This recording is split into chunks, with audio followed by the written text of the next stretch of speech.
trái đất hay hành tinh khác, 14 địa danh siêu thực không thể tin nổi. Bạn có chắc mình vẫn đang đứng trên trái đất? Hãy nhìn kỹ những hình ảnh này đi. Một cái giếng khổng lồ nuốt chửng cả Thái Bình Dương, những cánh đồng đá trắng muốt trải dài như bề mặt của mặt trăng, hay những vách đá dựng đứng cao hơn cả tòa chọc trời nơi sóng dữ gầm rú như muốn nuốt chửng mọi thứ. Đây không phải là cảnh quay từ một bộ phim viễn tưởng của Hollywood, cũng không phải là hình ảnh gửi về từ sao Hỏa.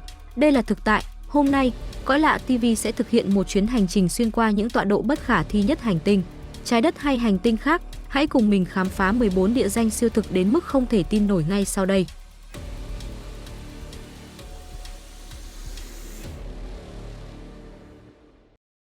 Cape Howe, Australia. Cape Howe nằm trên bán đảo Tasman, bang Tasmania, Australia, nổi tiếng với các vách đá dolerite dựng đứng bên bờ Nam Đại Dương.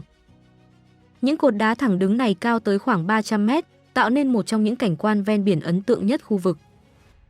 Hành trình trekking đến Cape Howe dài khoảng 9,4 km khứ hồi. Tuy quãng đường không quá xa, nhưng địa hình có hơn 1.000 bậc đá cùng nhiều đoạn lên xuống liên tục, đòi hỏi thể lực ổn định. Thời tiết tại Tasmania có thể thay đổi nhanh, gió mạnh và sương mù xuất hiện bất ngờ, vì vậy du khách nên kiểm tra dự báo trước khi khởi hành và mang theo trang phục phù hợp. Từ điểm cuối cung đường, du khách có thể quan sát các cột đá nổi bật giữa đại dương, thường được gọi là candlestick và totem polar. Đây cũng là khu vực sinh sống của nhiều loài chim biển đặc hữu. Cape Howe không chỉ là thử thách đi bộ mà còn là cơ hội tìm hiểu về cấu trúc địa chất dolerite hình thành từ hoạt động núi lửa cổ đại. Nếu bạn yêu thích trekking ven biển và muốn trải nghiệm cảnh quan nguyên sơ của Tasmania, liệu Cape Howe có nằm trong danh sách sắp tới của bạn? Namaqualand, Nam Phi, Namibia. Namaqualand trải dài qua phía tây Nam Phi và Nam Namibia, là một trong những hiện tượng sinh thái ấn tượng nhất châu Phi. Phần lớn thời gian trong năm, nơi đây gần như là sa mạc bán khô hạn, lượng mưa trung bình dưới 100 mm, đất đá khô cằn và thảm thực vật thưa thớt. Nhưng vào cuối mùa đông nam bán cầu, thường từ tháng 8 đến tháng 9, một sự chuyển mình ngoạn mục xảy ra. Chỉ cần lượng mưa đủ và nhiệt độ phù hợp, hơn 3.000 loài thực vật bản địa đồng loạt nở hoa, phủ kín các thung lũng và cao nguyên bằng sắc cam của cúc Namaqua, tím của hoa vạn thọ dại, vàng và trắng đan xen như một tấm thảm khổng lồ. Đây là một trong những hệ sinh thái đa dạng nhất thế giới về thực vật khô hạn, với nhiều loài đặc hữu không xuất hiện ở bất kỳ nơi nào khác. Hiện tượng này phụ thuộc hoàn toàn vào điều kiện tự nhiên, nên mỗi năm thời điểm và mật độ hoa có thể khác nhau.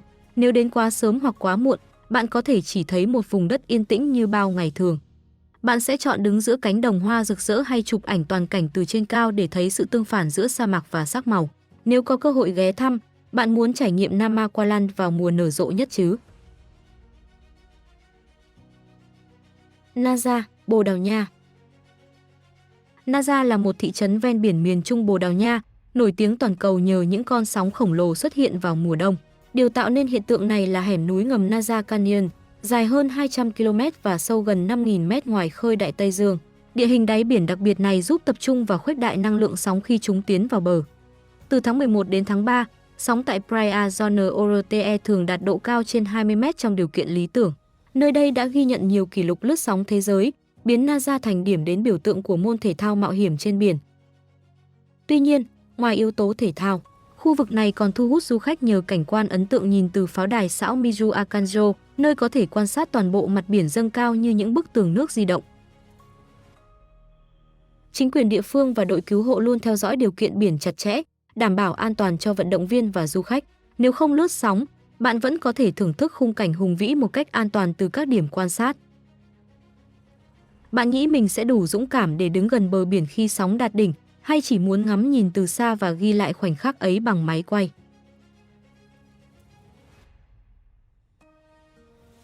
Ciudad Encantada, Cuenca, Tây Ban Nha. Ciudad Encantada nghĩa là thành phố bị phù phép, nằm tại tỉnh Cuenca, miền Trung Tây Ban Nha. Đây là một quần thể đá vôi karst hình thành cách đây khoảng 90 triệu năm khi khu vực này còn nằm dưới đáy biển cổ đại. Qua hàng triệu năm nâng kiến tạo và xói mòn do nước, gió và băng, những khối đá đã được điêu khắc thành hình thù độc đáo. Các cấu trúc tại đây mang hình dáng gợi liên tưởng đến động vật, cây cầu tự nhiên hay thậm chí khuôn mặt con người. Một số khối đá lớn hàng trăm tấn nhưng cân bằng trên nền hẹp, tạo cảm giác như thách thức trọng lực. Khu vực nằm ở độ cao khoảng 1.400 m so với mực nước biển, khí hậu mát mẻ và phù hợp cho các tuyến tham quan đi bộ. Lối đi được quy hoạch rõ ràng nhằm bảo tồn cảnh quan và giúp du khách dễ dàng tiếp cận từng cụm đá nổi bật. Đây không chỉ là điểm du lịch mà còn là minh chứng trực quan cho sức mạnh của địa chất theo thời gian. Khi đứng giữa thành phố này, bạn sẽ tưởng tượng mình đang ở hành tinh khác hay trong một bộ phim giả tưởng. Dê leo cây, Mazok. Tại vùng Tây Nam Mazok, đặc biệt quanh khu vực Essaouira và Agadir, du khách có thể bắt gặp hình ảnh độc đáo, những đàn dê đứng trên cành cây argan cao từ 8 đến 10 mét. Cảnh tượng này ban đầu có thể khiến nhiều người ngạc nhiên, nhưng thực chất là tập tính thích nghi tự nhiên. Cây argan phát triển trong môi trường bán khô hạn, nơi lượng mưa hàng năm thường dưới 250 mm.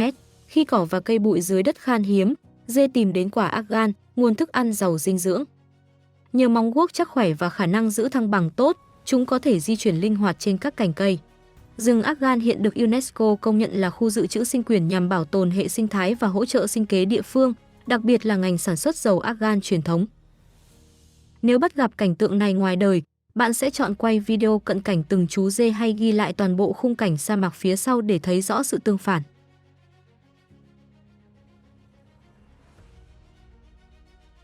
Campo de Piedra Pómez, Argentina. Campo de Piedra Pómez nằm ở tỉnh Catamarca, Tây Bắc Argentina, ở độ cao gần 3.000 mét so với mực nước biển. Đây là một trong những cánh đồng đá bọt lớn và ấn tượng nhất thế giới, hình thành từ các đợt phun trào núi lửa cách đây hơn 100.000 năm. Dung nham dầu khí khi nguội đi đã tạo thành đá bọt nhẹ, xốp và có màu trắng xám đặc trưng. Qua thời gian, gió mạnh vùng cao nguyên Andean đã bào mòn bề mặt thành những rãnh sâu, tháp đá và các khối nhấp nhô như sóng đông cứng.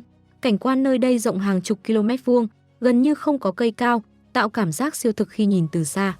Biên độ nhiệt ngày đêm lớn, không khí loãng và khô khiến chuyến tham quan cần chuẩn bị kỹ lưỡng về nước uống và trang phục. Tuy vậy, chính sự khắc nghiệt đó lại giúp bảo tồn vẻ nguyên sơ của khu vực. Bạn có nghĩ mình đang đứng trên trái đất khi nhìn thấy khung cảnh này, hay cảm giác như vừa đặt chân lên một hành tinh khác? Pamukkale, Thổ Nhĩ Kỳ. Pamukkale, nghĩa là lâu đài bông, nằm ở Tây Nam Thổ Nhĩ Kỳ và nổi tiếng với các bậc thang travertine trắng tinh. Những cấu trúc này được tạo thành khi nước suối nóng giàu canxi carbonate chảy xuống sườn đồi và lắng đọng khoáng chất qua hàng nghìn năm. Khu vực trải dài khoảng 2,7 km và cao gần 200 m, gồm nhiều hồ nông với nhiệt độ thay đổi tùy vị trí nguồn nước. Khi nước nguội, khoáng chất kết tinh tạo nên bề mặt trắng sáng như tuyết, sự hình thành vẫn tiếp diễn cho đến ngày nay, khiến cảnh quan liên tục thay đổi theo thời gian. Pamukkale nằm cạnh tàn tích thành phố cổ Hierapolis, một di sản thế giới được UNESCO công nhận. Du khách hiện phải đi chân trần trên một số khu vực để bảo vệ lớp travertine mỏng manh khỏi hư hại. Bạn sẽ chọn ngâm chân trong làn nước ấm giữa nền đá trắng rực rỡ, hay leo lên cao để ngắm toàn cảnh thung lũng từ trên xuống. Miệng núi lửa Kawah Putih, Indonesia.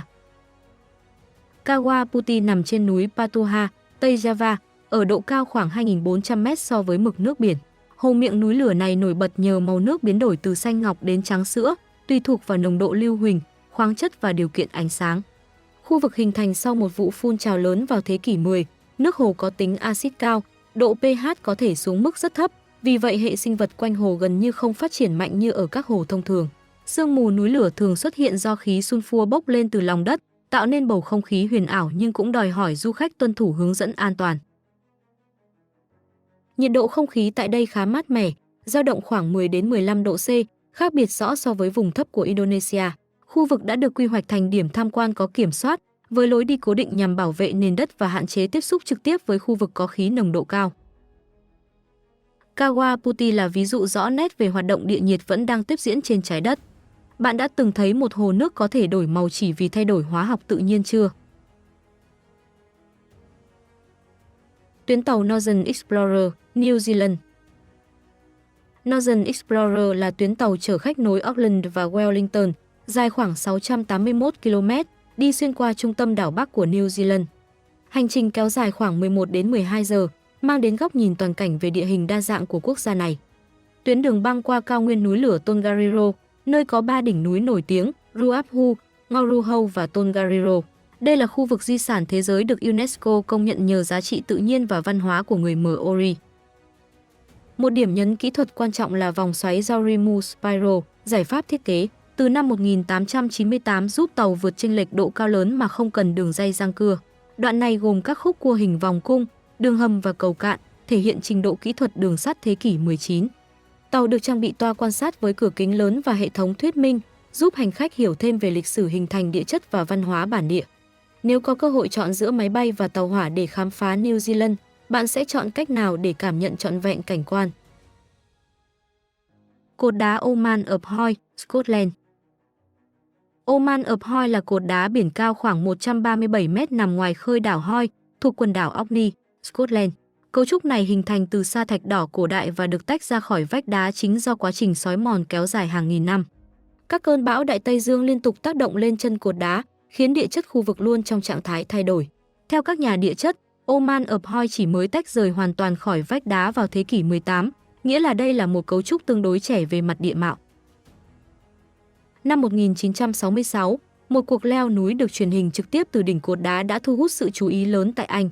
Ngày nay, đây vẫn là điểm đến nổi tiếng của giới leo núi chuyên nghiệp, tuy nhiên việc chinh phục đòi hỏi điều kiện thời tiết ổn định và kinh nghiệm cao. Oman ập Hoy không chỉ là biểu tượng thiên nhiên của Scotland mà còn là minh chứng sống động cho sức mạnh của xói mòn biển. Bạn nghĩ bao lâu nữa cột đá này sẽ còn tồn tại trước khi thiên nhiên tiếp tục thay đổi đường bờ biển? Thác Multnomah, Mỹ. Thác Multnomah nằm trong hẻm núi sông Columbia, bang Oregon, với tổng độ cao khoảng 189 m qua 2 tầng. Đây là một trong những thác nước dễ tiếp cận nhất tại Hoa Kỳ, chỉ cách thành phố Portland khoảng 30 phút lái xe. Cây cầu Benson Bridge xây dựng năm 1914 nối giữa hai vách đá tại tầng dưới, cho phép du khách quan sát dòng nước từ khoảng cách gần. Thác được nuôi dưỡng bởi nguồn nước ngầm từ núi Lach, vì vậy dòng chảy duy trì quanh năm. Vào mùa đông, nhiệt độ thấp có thể tạo nên các khối băng bao quanh thác, biến nơi đây thành cảnh quan mùa lạnh ấn tượng. Tuy nhiên, lối đi có thể trơn trượt nên khu vực thường được kiểm soát khi điều kiện không an toàn. Multnomah không chỉ là điểm tham quan mà còn là ví dụ điển hình về hệ sinh thái rừng mưa ôn đới vùng Tây Bắc Thái Bình Dương. Theo bạn, thác nước đẹp nhất là khi dòng chảy mạnh mẽ mùa xuân hay khi đóng băng vào mùa đông?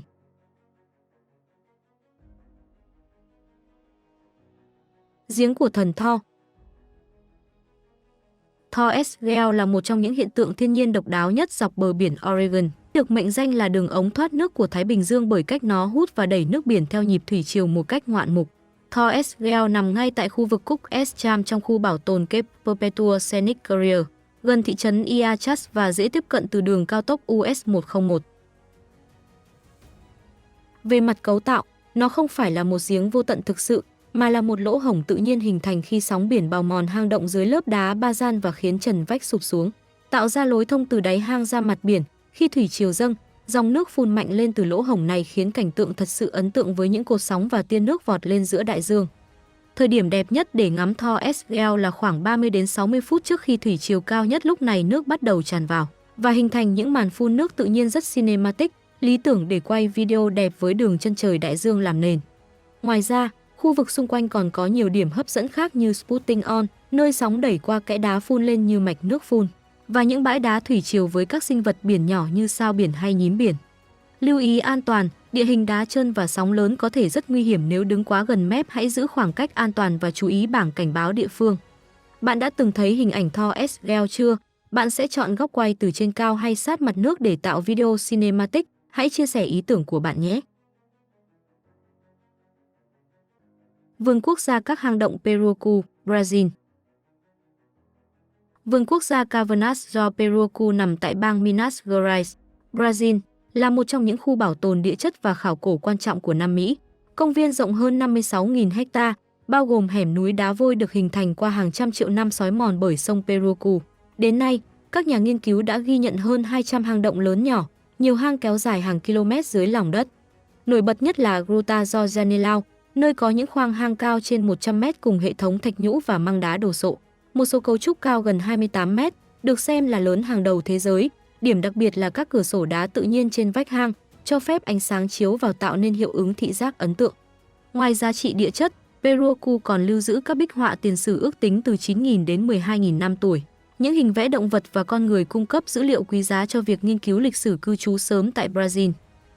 Hoạt động tham quan hiện được kiểm soát nghiêm ngặt nhằm bảo tồn hệ sinh thái và di sản khảo cổ. Du khách cần đi theo tuyến quy định và có hướng dẫn viên địa phương. Bạn có sẵn sàng bước vào một không gian nơi địa chất và lịch sử giao thoa suốt hàng thiên niên kỷ? Nếu yêu thích khám phá khoa học tự nhiên, đây chắc chắn là điểm đến đáng cân nhắc. 14 địa danh, 14 câu chuyện khiến chúng ta phải nghi ngờ vào chính đôi mắt mình. Nhưng tin mình đi, trái đất vẫn còn vô vàn những hành tinh lạ khác đang chờ được giải mã. Bạn ấn tượng với tọa độ nào nhất? Hãy để lại bình luận phía dưới nhé. Và nếu không muốn bỏ lỡ chuyến tàu khám phá những điều kỳ bí tiếp theo, đừng quên nhấn like và subscribe kênh ngay lúc này. Cảm ơn các bạn đã đồng hành. Hẹn gặp lại ở những vùng đất xa xôi hơn.